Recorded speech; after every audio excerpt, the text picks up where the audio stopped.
Today we are going to be talking how to control your mind. And by the end of this video, you're going to unlock the final steps you need to achieve mastery in this. Now, before we start, the biggest mistake people make is trying to change the external world. You have to understand, when we are upset with our job, we are upset with our relationships, we are upset with our health, it is in human nature to place blame on that external source. When the truth is that the external world mirrors the internal world. Now, I'm going to show you how a bunch of ancient wisdom and science and religious texts all tie back to this concept. Now, in a book called The Kabbalion, there's something called the law of mentalism. It is the first law of the universal laws. It is the idea that the all is mind and the universe is mental. Now, in the Bhagavad Gita, they say that the mind is the liberator and the prison. And the biggest conclusion is that external suffering is a product of inner turmoil. Now, how does this tie back to that being the biggest mistake people make? Well, if you try and change something outside, you're working on the plane of effect. It doesn't work. You have to work on the plane of cause. And the plane of cause is mental. It is spiritual.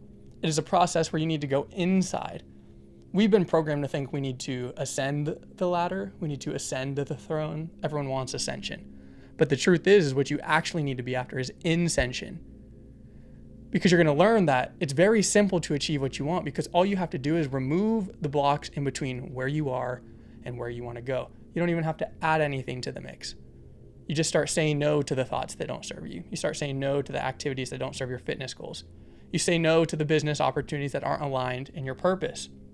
Now, as we navigate this concept, I want to introduce you to the nature of thought, because spiritual wisdom says that thoughts are waves of awareness, or they are waves in the ocean of consciousness. Now, this is important to understand because in Buddhism, they say that you need to stop the stirring of the water in the lake and allow the water to become still to experience clarity and peace. Now, in the Tao Te Ching, it says you need to calm the muddied water. And when you calm that muddied water, you will find clarity, right? This is how we are going to control our mind, is by stopping trying to control it, by letting these thoughts and these waves come and go, because we understand that there's a natural ebb and flow to it. Everything in the universe is on a wave. We experience polarity. We experience positives and negatives. That's what gives us that experience. That's the whole reason we have experience in general. So when we understand that we are actually the ones stirring the water, muddying the lake, causing all this chaos in our heads, it's about just stopping. You don't even have to change it. That is what ultimate detachment is. It's about letting go. You can have anxiety, but don't fight it. You can have happiness, but don't fight it. Just let these natural waves be, and that's the biggest secret that I think people make a mistake on.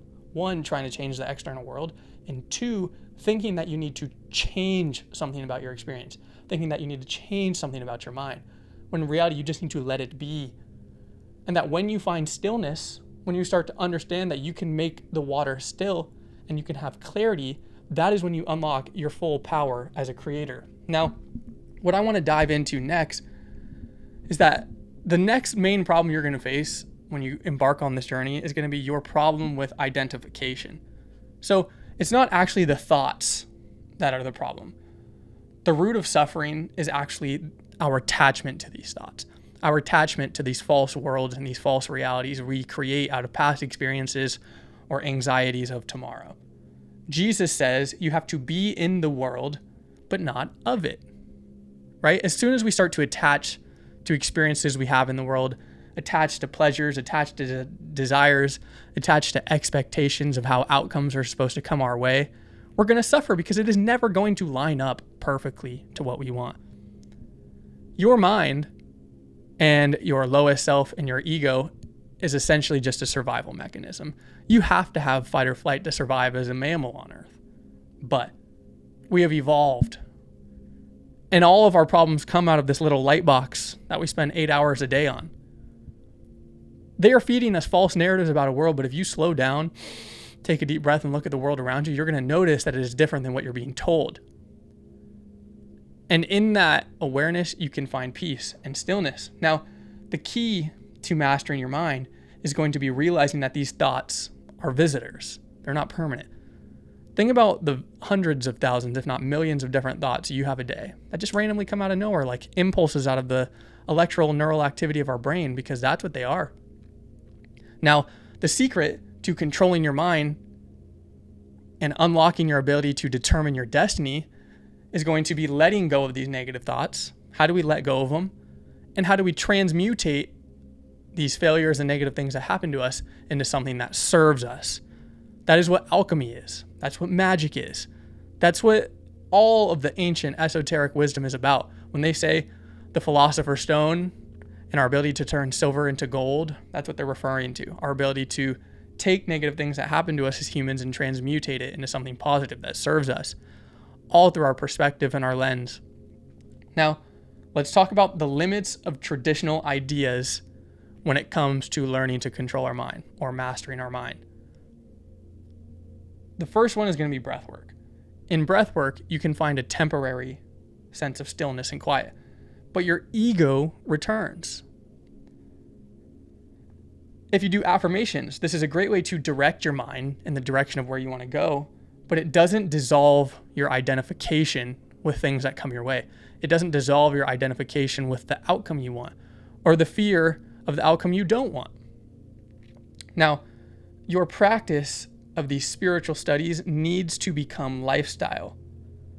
Because when you truly embody, when you truly become, you start to emanate at that frequency instead of forcing something, right? If you're just doing breath work for an outcome, you're missing the point. If you're just doing affirmations for an outcome, you're missing the point. Dr. Joe Dispenza, he talks about we need to go from a place of thinking to doing to being, right? We need to learn to control our mind and find stillness so we can think better thoughts. And now when we start to think better thoughts, we have to do something about them. When we start to do something consistently, we start to create new programming, we start to become that person. That is the evolution. It is a never-ending game of change, and you just need to be comfortable with that. Jesus says you must build your house on rock, which is realization, self-inquiry, versus sand, which is your technique, like your breath work and affirmations. Because if you build your house on sand, your foundation's going to crumble.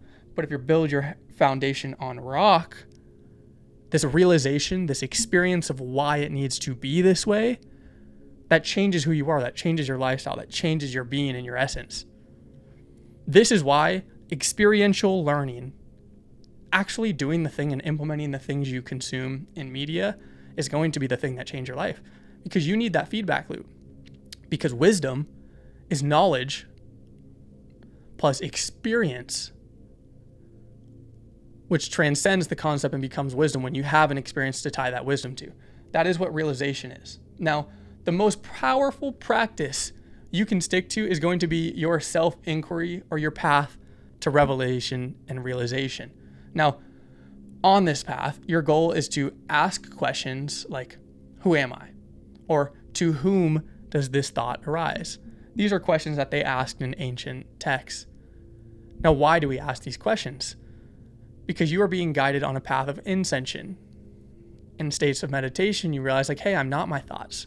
That my thoughts are literally just there, this chaos. But on the other side of that is this stillness. It is this subtle sense of awareness. If you slow down with me right now and you place your focus on your hands, don't let anything in the room consume you. Just place your focus on your hands. You're going to start to feel that subtle tingle and that subtle sensation. And you're going to realize that your mind can be directed through focus. And the more you spend time focusing on your hands, you're going to feel a stronger impulse. You're going to feel a stronger sensation. You're going to feel that life, that blood flowing through you. That's the power of your mind when you use it properly. But first, we need to learn how to control it. And we need to ask the proper questions to get to a place where we are in a natural state of being, where, hey, I know who I am to a true core. Now, you have to break your cycles of identification with thoughts that don't serve you. I used to identify with the fact that I was a stoner. I used to identify with the fact that I had a failing business. But that's just because I was so shameful. I was so fearful. I had so much guilt that I failed. The first step to letting go is going to be acceptance. You have to accept the fact that you ended up there, but that's not who you are. To a core, that is not who you are. That is an experience you've had. the thoughts, emotions, beliefs, and habits that you were unconsciously letting decide your destiny were the things that led you in that direction. And the more that compounds, the more it magnifies that experience. So now, as we learn to navigate our mind, as we learn to break our cycle of identification, as we are starting to learn to use focus and intention to magnify the concepts and the realities we want to bring to life, you can start to let go of the thoughts that don't serve you and realize they're just visitors, that they're just waves in the ocean of our experience.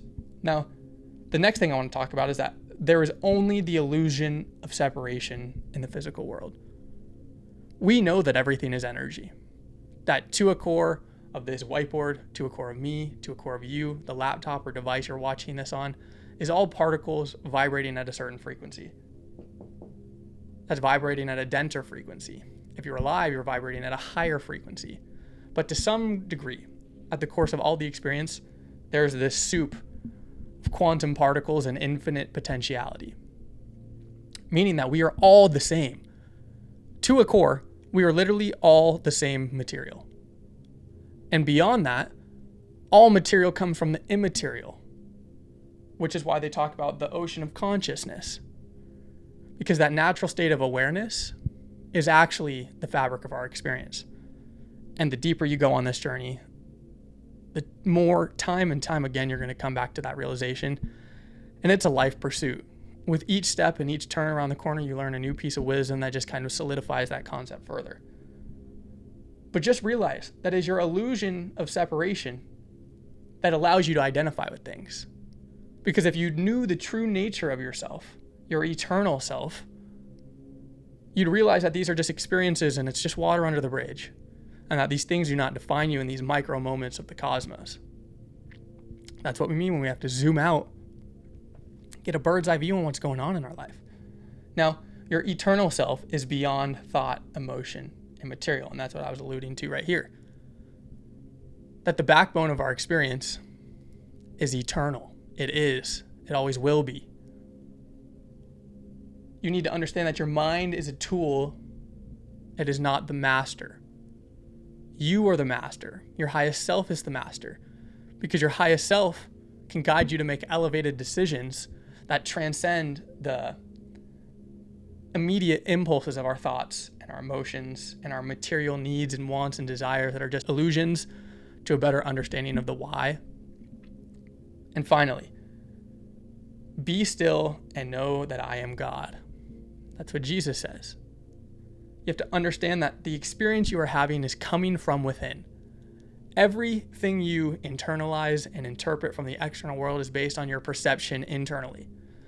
So if we want to change the experience we have on the outside, we need to go inside. This is where I referred the path of incension at the beginning. Because when we incend, we are no longer governed by the external world. And all we need to actually change is removing the impulses and limiting beliefs inside of us, preventing us from having the experience we want. You understand that it is simpler, not easier, simpler to go on this path of incension because you have less you need to worry about, you have less you need to change than all the chaos of the external world that you can't control. Once we go to the fundamental core and you start to use these principles of mentalism, you start to understand your nature of thought, you start to remove your problem with identification, you start to realize that these traditional ideas and practices are to move you into a state of being, and that the most powerful thing you can do is ask questions and start to learn and embark on this journey and realize you are capable of changing, you will truly be able to control your mind. And the water will become still. And you will unlock your full power as a creator. So if you like this video and you want to see more from me, want to see more whiteboard breakdowns, drop a like, drop a follow, subscribe, and I will see you in the next one. Peace.